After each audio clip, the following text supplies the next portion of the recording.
The first thing you have to understand about my land is that it breathes. It's not something you can measure with a theodolite or define with a deed's metes and bounds, though I've done both. It's a slow, deep respiration that you feel in the soles of your boots when you walk the fence line at dawn. It's the sigh of the wind through the 100-year-old oaks that the original survey crew probably used as witness trees. I'm a land surveyor by trade, so I'm supposed to deal in absolutes: iron pins, concrete monuments, degrees, minutes, and seconds. But the 40 acres my wife Sarah and I call home, well, that's a place that deals in truths older than any plat map. My great-grandfather bought this property when the nearest town was a day's ride by horse, and the concept of a homeowners association was a dystopian fever dream. He built the original barn with timber cleared from the south pasture. My grandfather added the house, and my father taught me how to read the contours of the land long before I learned how to map them. It was a working ranch, then a hobby farm, and now, for me, it was mostly just home.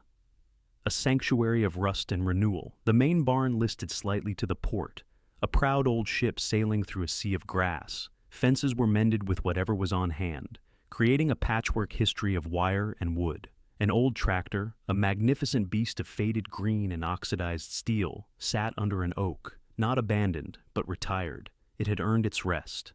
For years, the world left us alone. Our nearest neighbors were a quarter-mile down the dirt road. We knew them by the sound of their truck, not by the color of their mandatory HOA-approved mailbox. Then came the whispers of development, followed by the roar of bulldozers. On the far side of our western fence line, a new world was being born. They called it Whispering Pines Estates, a name that was doubly ironic, as they'd clear-cut every whisper-worthy pine to make way for the identical beige houses. From my workshop, I could watch the development crawl across the landscape like a slow-motion infection. The houses were huge, ostentatious things, crammed onto lots so small you could probably pass a cup of sugar to your neighbor through the bathroom window. They all had the same 3-car garages, the same manicured lawns that required a biblical flood's worth of water to stay green, and the same air of sterile perfection. I didn't begrudge them their existence. Progress, or what passes for it, is inevitable. I just made sure my boundary markers were freshly flagged and visible, a clear line between my world of organized chaos and their world of enforced tidiness. The problems started, as they so often do, quietly. A stray golf ball in my pasture, a perfectly coiffed poodle mix finding a fresh cow pie to be an irresistible cosmetic, minor incursions. Then the residents started walking the bridle path that ran along the new fence separating our properties. They'd stop and stare across the wire into my world. They looked at my barn, my retired tractor, my small herd of shaggy-looking goats with a kind of anthropological curiosity, like they were tourists at a living history museum. I'd just give them a nod and go back to my work. I preferred peace. I had spent a career resolving boundary disputes for other people. The last thing I wanted was one of my own. Then I met Carol Brighton. She was the self-appointed queen of Whispering Pines, the president of their HOA. I first saw her standing at the fence line, phone pressed to her ear, gesturing emphatically toward my property. She was a woman wound tight, all sharp angles and expensive athletic wear that had never seen a bead of sweat. She had a haircut you could set your watch by and a look of perpetual dissatisfaction that seemed to be the default expression in the estates. A few days later, she approached me as I was reinforcing a fence post. She didn't say hello. She just stopped, hands on her hips, and surveyed my property. "You know," she said, her voice carrying a tone of strained politeness that was more aggressive than an outright insult, "we're all trying very hard to maintain a certain standard here. For property values." I straightened up, wiping my hands on my jeans. I gave her a neutral smile. "Afternoon, I'm Alex." She ignored the introduction. "That structure," she said, nodding toward my barn. "It's quite an eyesore. The peeling paint, the lean. It's visible from several of our members' upstairs bedrooms." I looked at my barn. I saw the place my grandfather stored his first tractor. I saw the loft where I'd hidden from my dad after breaking a window. I saw the swallows that returned every spring to nest in the rafters. I saw history. She saw a spreadsheet liability. "She's been standing for 100 years, I said, my voice even. "She's earned her lean." Carol's smile didn't reach her eyes. It was a baring of teeth. "And that piece of junk," she continued, pointing a perfectly manicured finger at my old John Deere. Is that really necessary? It looks like a tetanus factory. It's retired, I said simply. We all get old. Well, she sniffed. The community has standards. We have covenants. Things need to be neat, orderly. We're paying a premium to live here, and that view, it's dragging down the whole neighborhood. This was the moment, the first real test. I could have been conciliatory. I could have explained that my property wasn't part of her neighborhood, wasn't subject to her covenants, and wasn't any of her business. But my profession has taught me that precision is the best defense against ambiguity. Carol, is it? I asked, though I already knew her name. The mailman, a font of local gossip, had filled me in. She looked slightly taken aback. It's Mrs. Brighton. Mrs. Brighton, I said, my tone still mild. I'm a surveyor. I know my property lines down to the 100th of a foot. I can assure you that your covenants, your standards, and your opinions stop right at that fence. I tapped the post I was working on. This is my land, and with all due respect, what I do on it is between me, my wife, and the county tax assessor. Her face tightened. The mask of strained civility slipped, revealing the raw entitlement beneath. We'll see about that, she hissed, before turning on her heel and marching back toward her beige kingdom. I watched her go, a knot tightening in my stomach. I hadn't wanted this fight. I had a business to run, fences to mend, and a life to live. But I also knew her type. This wasn't about a barn or a tractor. This was about control. My property was a messy, unruly, independent variable in her perfectly curated equation, and she couldn't stand it. The war had been declared, and she had just fired the first genteel shot. I sighed, picked up my hammer, and went back to work. The post still needed setting, and whatever was coming, my fences needed to be strong. The first official salvo arrived a week later. It was a thick cream-colored envelope in my mailbox, bearing the grandiose logo of the Whispering Pines Estates Homeowners Association. Inside, on heavy bond paper, was a formal letter. It was a masterpiece of passive-aggressive legalese, likely drafted by a committee of equally bored and entitled residents. It cited a half-dozen of their covenants, clauses about property maintenance, unsightly objects, and structures in disrepair, and formally requested that I take immediate action to remediate the visual blight my property represented. The letter was absurd on its face. An HOA has as much legal authority over a non-member property as a garden club has over international trade policy. I knew this. Any competent lawyer knew this. But it wasn't about legality. It was about intimidation. It was a bureaucratic show of force, designed to make an average person feel overwhelmed and cave. I read it to Sarah that evening on the porch, the setting sun painting the Eyesore barn in brilliant shades of orange and gold. She listened patiently, her expression unreadable. Sarah was the grounding force in my life, the calm center to my sometimes obsessive focus. So, what are you going to do? She asked when I finished. The professional thing, I said, folding the letter. I'm going to respond with overwhelming, undeniable fact. The next day, I spent 2 hours in my office. I didn't write a long, angry rebuttal. I wrote a one-page letter, polite and surgically precise. In it, I stated 3 things. First, that my property, legally described as Lot 3, Block 7 of the 1898 County Agricultural Survey, was not, and had never been, a part of the Whispering Pines Estates plat. Second, that as such, it was not subject to their articles of incorporation, bylaws, or covenants. Third, I attached a copy of my most recent survey plat of my own property, with the boundary line clearly marked, and a copy of the Whispering Pines plat map downloaded from the county records website, which showed the same. I ended by stating that any further communication on this matter should be directed to my attorney, a man who didn't actually exist, but sounded impressive. I sent it via certified mail, return receipt requested. It was overkill, but I was already in documentation mode. In boundary disputes, the person with the better paper trail always wins. For a few weeks, there was silence. The certified mail receipt came back with Carol Brighton's spiky, indignant signature on it. I filed it away. I saw her a few times, walking the path, always talking on her phone, always glancing over at my property with a venomous glare. The staring didn't bother me. The silence, however, was unnerving. People like Carol don't just give up. They regroup. They find another angle of attack. The next phase of her campaign was more insidious. It was a war of whispers. I started noticing a change in the few interactions I had with the estate's residents. The polite nods were replaced with frosty stares. A woman walking her dog pulled her pet closer and hurried past me as if I were a leper.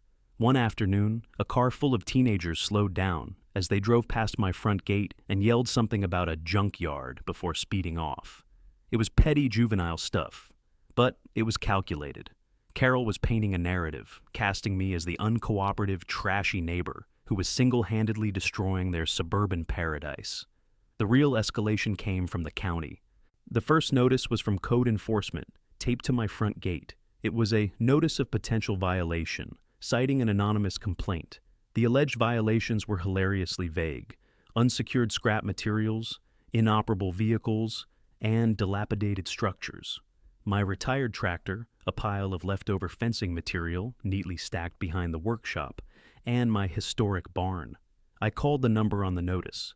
The officer, a man named Miller, sounded weary before I even finished my introduction. He'd clearly been on the receiving end of Carol's calls before. "Look, Mr. Henderson," he said, his voice flat. "We get a complaint, we have to check it out. It's the law. How about I swing by tomorrow morning, you show me around, and we get this sorted out?" Miller arrived the next day in his White County pickup. He was a man in his 50s with a perpetually tired expression, the kind you get from dealing with petty neighborhood squabbles for a living. I walked him around the property. I showed him the scrap material, explaining it was for fence repair. I pointed to the tractor. "That's an antique, not an inoperable vehicle," I explained. "It's a landscape feature, like a garden gnome, but bigger." He almost cracked a smile. "A very large garden gnome." Then we stood before the barn. "And this is the dilapidated structure?" he asked, looking up at it. "She's got a lean, sure, but the foundation looks solid. Roof looks okay." "She's 100 years old," I said. "It's not dilapidated, it's historic." This was where my ace in the hole came in. I had done my homework the night before. More importantly, I continued, this entire property has an agricultural exemption with the county. It's been continuously farmed or ranched for over a century. Under County Ordinance 11B, Section 4, structures and equipment directly related to agricultural use are exempt from most standard residential code enforcement actions regarding aesthetics. Miller's eyebrows shot up. "You have an age exemption?" "Filed and renewed every year since they created the designation," I said. "You can check it with the tax assessor's office. My goats, my chickens, my vegetable garden, this barn, that tractor. It's all part of the agricultural use of the property. It's not a residence with a big yard, it's a farm. A small one, but a farm nonetheless." He nodded slowly, a look of dawning comprehension on his face. He was realizing he'd been sent on a wild goose chase, weaponized by an HOA president with a grudge. "The complainant didn't happen to mention that," he said dryly. "The complainant lives in a subdivision that used to be a hayfield," I replied. "I'm not sure she understands the concept." He made a few notes on his clipboard, then closed it with a snap. "Mr. Henderson, I see no violations here that aren't covered by your exemption. I'll file my report. You probably won't hear from us again on this matter." He paused, then looked at me. "But I have a feeling you'll be hearing from her again." "I'm counting on it," I said. He was right. The failure of her first bureaucratic assault only seemed to embolden her. A week later, a notice from the county health department appeared. Another anonymous complaint, this time about improper storage of animal waste and noxious odors from my chickens and goats. The inspector who came out, a young woman who looked barely out of college, spent 5 minutes looking at my clean coop and well-maintained goat pen before apologizing for wasting my time. Next, it was the fire marshal, responding to a complaint about a potential fire hazard from the decrepit barn. The fire marshal, a burly man with a magnificent mustache, actually laughed when he saw it. "Ma'am," he told me he'd say to Carol if he saw her, "that barn has survived 100 years of lightning storms. I think it'll survive your disapproval." Each visit was an interruption. Each required me to stop my work, pull my files, and patiently explain the reality of my life and the letter of the law to another civil servant just doing their job. It was a campaign of harassment by 1,000 paper cuts. Carol knew she couldn't win on the merits. Her goal was to wear me down, to make my life so inconvenient that I would give in just for some peace. But she had fundamentally misjudged me. A surveyor's entire professional life is built on patience, documentation, and an almost religious devotion to the facts on the ground. She thought she was dragging me into a messy, emotional neighborhood squabble. In reality, she was challenging me to a game of records, research, and regulations. A game I had been playing and winning for decades. The breaking point, the moment this whole affair transformed from a persistent annoyance into something deeply personal, came on a Saturday afternoon. Sarah was in the front garden, tending to her prize-winning roses, a patch of vibrant color and delicate order in our world of rustic utility.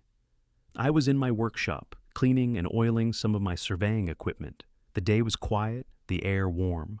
I heard a voice, sharp and accusatory, and looked up through the workshop window. It was Carol. She wasn't on the path this time.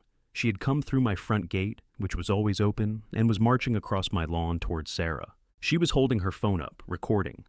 "I am documenting this for the board," Carol announced, her voice shrill. "The unkempt nature of this property is a direct violation of the aesthetic harmony of the community." Sarah, who despised confrontation, stood up slowly, brushing dirt from her knees.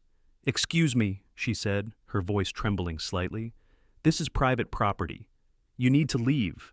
"I am a concerned citizen," Carol shot back, panning her phone around to capture the house, the porch, the ancient oak tree. This rural slum is affecting our property values. People have a right to know what they're living next to." That was it. The line. My property was one thing, my wife was another. I put down the leveling rod I was cleaning and walked out of the workshop. I didn't run, I didn't shout. I walked with a very deliberate, very measured pace. Carol didn't see me coming until I was about 10 feet away. "Mrs. Brighton," I said. My voice was dangerously calm. She whirled around, a flicker of surprise, maybe even fear in her eyes before she masked it with her usual bravado. "I am documenting this," she repeated, turning the phone on me. "No, you're not," I said, holding out my hand. "You are trespassing.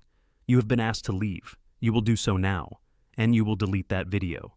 I have every right." "You have no rights on this side of my gate," I interrupted, taking another step closer. "I'm not a large man, but I've spent my life working outdoors. I'm solid, and right then, I felt as immovable as a granite monument. The next words I say will be to the sheriff's department. You have 10 seconds to be on the other side of that gate." We stared at each other. Her, a queen whose authority had been challenged in her own mind's kingdom. Me, a man on his own land, defending his home. The air crackled. She was used to people wilting, apologizing, trying to reason with her. She wasn't used to a hard, unconditional stop. Her face contorted into a mask of pure fury. She lowered her phone, stabbed a button with her thumb, and then, without another word, she spun around and stalked back to the road, her back ramrod straight. I watched until she was gone, then turned to Sarah, who was pale and shaken. I put my arm around her. "Are you okay?" I asked. She nodded, leaning against me. I can't believe the nerve of that woman." "I can," I said, my jaw tight. "But this is the last time. She just made this personal."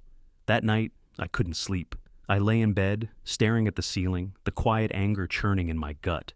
Reacting to her attacks wasn't enough. Defending my property line wasn't enough. She had brought the fight to my front door and involved my wife. The game had changed. It was time to stop playing defense. It was time to do what I do best. Start surveying. Not the land, but the enemy. My office is less of an office and more of a command center for a one-man operation. It's filled with maps, drafting tables, and shelves groaning under the weight of survey records, legal texts, and property law manuals.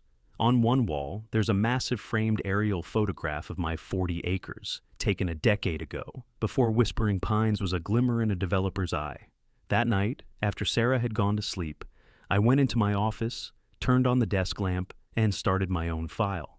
The subject: Carol Brighton and the Whispering Pines Estates, HOA. My first step in any project is to gather all available data. I wasn't interested in gossip or rumors. I was interested in public records. In my line of work, you learn that the driest, most boring documents, deeds, plats, covenants, and meeting minutes, often tell the most dramatic stories. I started with the Whispering Pines HOA itself. Their website was a sterile, password-protected portal for residents. but the state requires nonprofits, including HOAS, to file certain documents publicly. I found their articles of incorporation and their initial bylaws, standard stuff, but I also found the name of the developer, Brighton Homes, LLC, the same name as our HOA president. That was interesting. A coincidence? Unlikely. A quick search of state business records confirmed it. The registered agent for Brighton Homes was one Richard Brighton, Carol's husband. So, the developer's wife was now the HOA president. That wasn't illegal, but it smelled bad. It suggested a level of control that went beyond a simple resident wanting to protect her investment. It suggested a vested interest in maintaining a certain narrative about the development. The next morning, I drove to the county courthouse. The records office is a place I know well. It has a specific smell of old paper, dust, and weak coffee.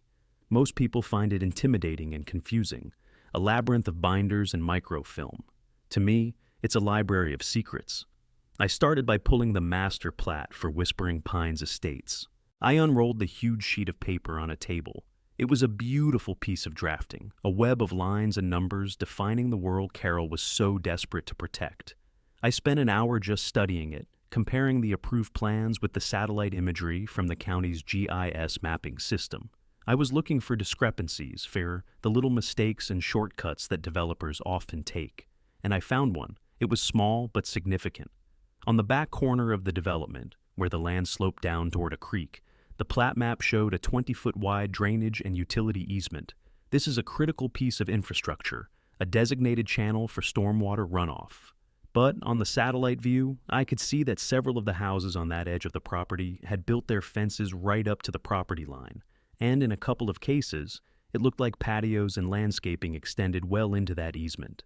Specifically, I noticed a rather elaborate stone patio with a built-in fire pit that appeared to be sitting directly in the middle of it. I cross-referenced the lot number. It belonged to Carol and Richard Brighton. Building a permanent structure inside a public utility easement is a major violation. It can obstruct water flow, causing flooding upstream, and it prevents utility companies from accessing their infrastructure. It was the height of hypocrisy. The woman obsessed with my unsightly but legal barn had an illegal and potentially dangerous structure in her own backyard. This was good. This was a weapon, but it felt like a tactical one. I was looking for something bigger, something strategic. I started digging into the history of the development's approval. I requested the files from the County Planning Commission, which included meeting minutes, engineering reports, and correspondence between Brighton Homes and the county. It took days of poring over mind-numbing documents. I drank gallons of terrible courthouse coffee and my eyes burned from staring at microfilm. I found the usual back and forth between a developer trying to cut costs and a county trying to enforce regulations. But then I found a memo from a county engineer dated 2 years before the project broke ground. It was a preliminary soil report for the area. The memo flagged a significant issue: a high water table, and a type of clay soil known for its poor drainage, particularly in the lower-lying sections of the proposed development, the exact area where Carol's house and the easement were located. The engineer strongly recommended a more robust and expensive drainage system than the one Brighton Homes had proposed, including subsurface French drains and a larger retention pond. I kept digging. In the final approved plans, Brighton Homes had agreed to a slightly upgraded drainage system, but not the full, expensive one the engineer had recommended. They had gotten a variance, arguing that their own commissioned engineering report showed the county's concerns were overstated. Tucked into the file, I found a letter from Carol Brighton, writing not as an HOA president, but as a future resident, extolling the virtues of the planned community and urging the commission to not burden the project with unnecessary and costly regulations that would drive up home prices for working families. The narrative was becoming clear. The Brightons had cut corners on a critical piece of infrastructure to maximize their profit. Now, as HOA president, Carol's obsession with property values wasn't just about aesthetics. It was about preventing anyone from looking too closely at the shoddy foundation the entire community was built on. A serious drainage problem could lead to flooded yards, cracked foundations, and a massive multi-million-dollar remediation project that would tank property values and potentially expose them to lawsuits from the other homeowners. My old tractor and leaning barn were not the real threat to their property values. They were a diversion, a smokescreen. She was creating a villain, me, to distract her neighbors from the real problems lurking right under their perfectly manicured lawns. While I was deep in the archives, Carol was escalating her war. I received a cease and desist letter from a law firm. It was full of bluster and baseless claims, accusing me of creating a private nuisance and threatening legal action if I didn't immediately bring the property into compliance with prevailing community standards. It was another intimidation tactic, but a more expensive one. They were hoping the letterhead from a fancy law firm would be enough to scare me into submission. I filed it with the rest of my collection. The final piece of the puzzle came from an unexpected source. Dave, one of the residents of Whispering Pines, had bought one of the first houses in the development. He was a quiet guy, a retired accountant who mostly kept to himself. I'd see him on the path sometimes, and we'd exchange a nod. One evening, he flagged me down at the fence line. "Got a minute, Alex?" he asked, looking around nervously as if spies were lurking in the crepe myrtles. "Sure, Dave. What's on your mind?" "It's about Carol Brighton," he said in a low voice, "and the HOA finances. It's not right." I listened. Dave, being an accountant, actually read the quarterly financial statements the HOA sent out. He told me that the budget for landscape maintenance was astronomical. More importantly, the contract was with a company called Lawnscapes of Perfection. Dave had done a little digging of his own. The company was registered to Carol's brother. They had been awarded the contract without a competitive bidding process, a clear violation of the HOA's own bylaws. The association was paying nearly double the market rate for mowing and fertilizing. "She's treating the HOA reserve fund like her personal piggy bank," Dave said, his face flushed with indignation. "But nobody wants to challenge her. They're all afraid of her. She'll make your life a living hell if you cross her." "I know the feeling," I said.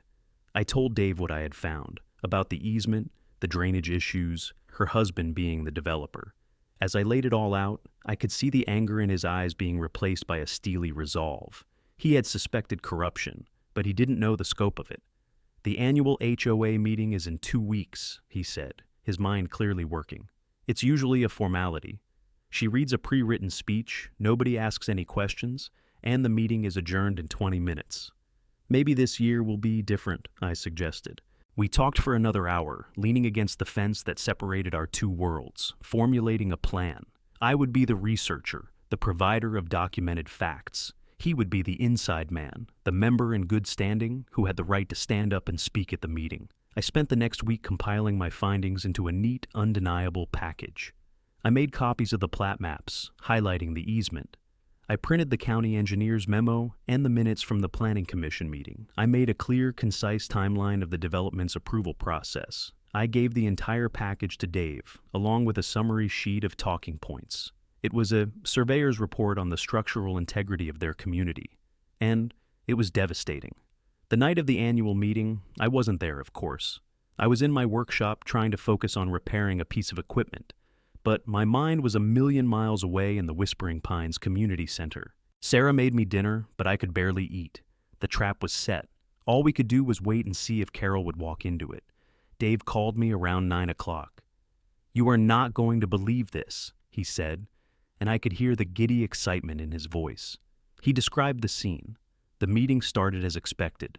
Carol stood at the podium, radiating smug authority. She gave her usual speech about protecting their investment and maintaining standards. Then, she launched into a special segment, complete with a PowerPoint presentation. It was a full-scale attack on me. She showed pictures, likely taken during her illegal foray onto my property, of my barn, my tractor, my woodpile. She called my home a blight and a threat to the community. She announced that the board had authorized their lawyers to file a lawsuit to force me to clean up my act. She was painting herself as the heroic protector, leading the charge against the barbarian at the gates. She was building herself up for a big fall. When she finished, to a round of polite applause from her cronies, the floor was opened for questions. Dave stood up. He started calmly, thanking the board for their hard work. Then he said, "I have a question about the landscaping budget," and proceeded to lay out the facts about the no-bid contract with her brother's company. The room went quiet. Carol sputtered, calling it an unfounded accusation, but Dave had the documents. Before she could regain control, he pivoted. "But my real concern," he said, his voice rising, isn't just about the budget, it's about transparency.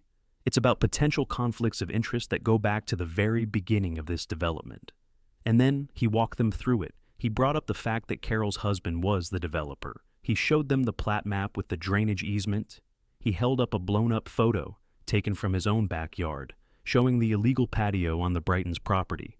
He read from the county engineer's memo about the soil and drainage problems. Dave said you could feel the entire atmosphere in the room shift. The polite deference turned to suspicion, then to outright anger. People started talking at once.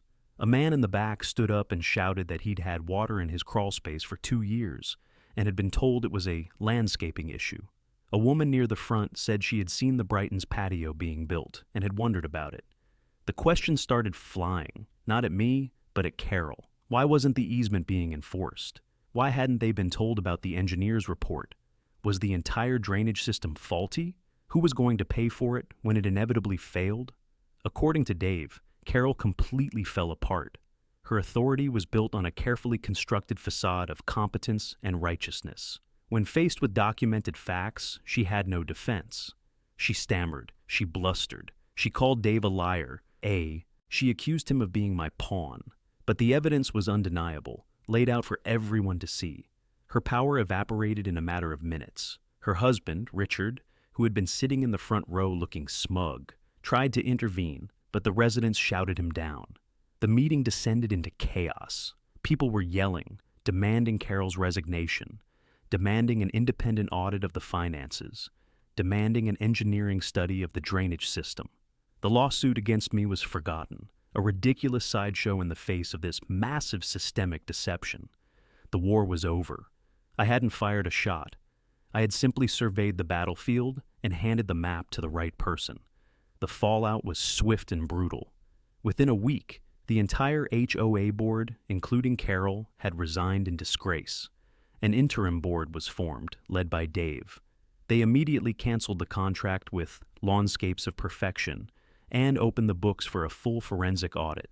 They hired an independent engineering firm to assess the drainage situation, which, as expected, was a ticking time bomb. The last I heard, the residents were preparing a class action lawsuit against Brighton Homes. Carol and Richard put their house up for sale a month later. It sold at a significant loss. The illegal patio had to be torn out at their own expense before the closing. The day they moved out, I was in my front pasture, checking on my goats. A moving van was parked in their driveway. I saw Carol for the last time. She was directing the movers, her face a pinched, bitter mask. She glanced over toward my property, and our eyes met for a brief second across the field. There was no recognition, no acknowledgement, just a blank, defeated hatred. Then she turned away and got into her car. A quiet settled over my land again. The angry energy that had been radiating from across the fence was gone. The new HOA, under Dave's leadership, sent a formal letter of apology to me and Sarah for the harassment we had endured.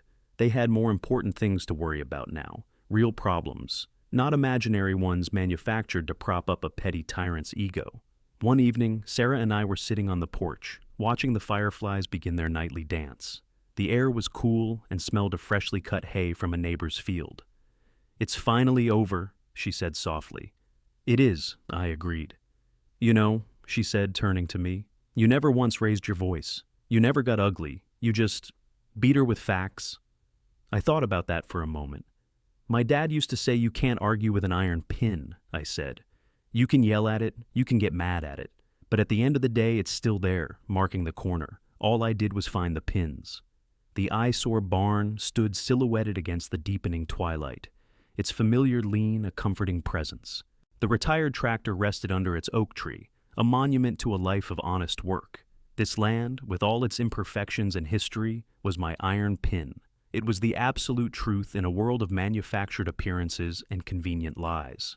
Carol Brighton had called it an eyesore, a blight, a problem to be solved.